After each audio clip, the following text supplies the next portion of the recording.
I want you to imagine something for a second. Not being lonely, not being bored, but being truly alone. No phone, no voices, no light, no sound. Just you and your mind. I didn't fully understand what isolation meant until I experienced something close to it myself. And what surprised me most wasn't the silence, it was how loud my own brain became. At first, isolation feels peaceful, almost calming. When the world finally shuts up, there's this relief, like your nervous system can breathe again. No notifications, no background noise, no expectations. Just stillness. But that calm doesn't last.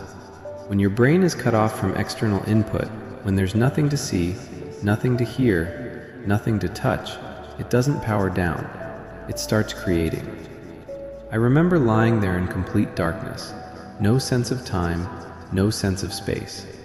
My eyes were open, but it didn't matter. There was nothing to see. And that's when I realized something unsettling. My brain hated the silence.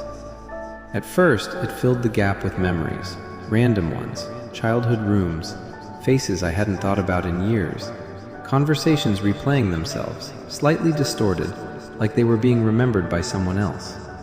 Then came the sounds, soft at first, a faint ringing, almost like tinnitus.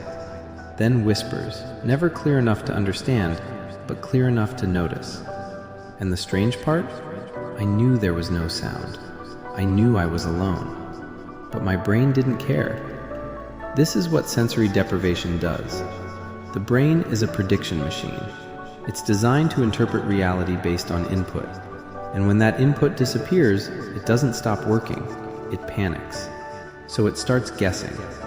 Researchers have known this for decades. In sensory deprivation experiments, people placed in dark, silent environments begin hallucinating in a matter of hours.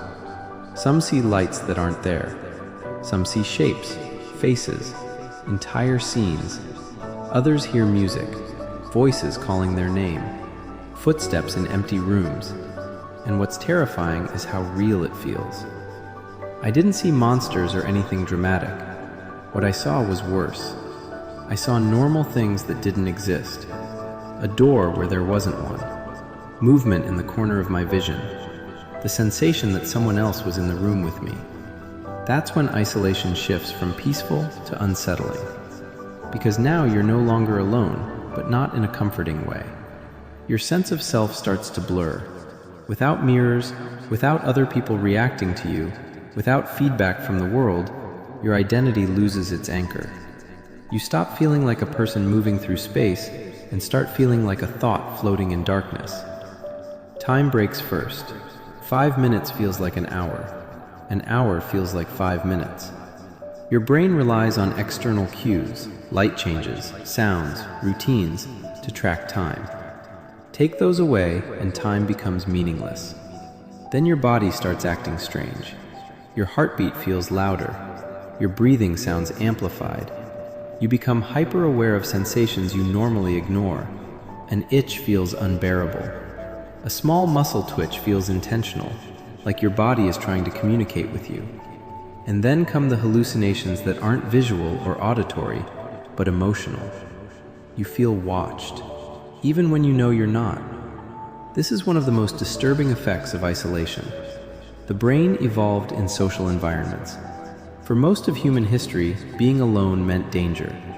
So when you're isolated for too long, your brain activates threat detection systems. You feel a presence. Not because something is there, but because your brain would rather invent a threat than accept total emptiness. In extreme cases, people begin talking to themselves out loud. Not intentionally, but instinctively. The sound of their own voice becomes grounding, proof that they still exist. Some prisoners in long-term solitary confinement report hallucinations so vivid they can't tell what's real anymore. Walls breathe, colors shift, voices give instructions, faces appear in shadows. And here's the most important part. These aren't signs of weakness. They're signs of a healthy brain pushed beyond its limits. Isolation strips away the external world until the mind turns inward and finds more than it knows how to handle.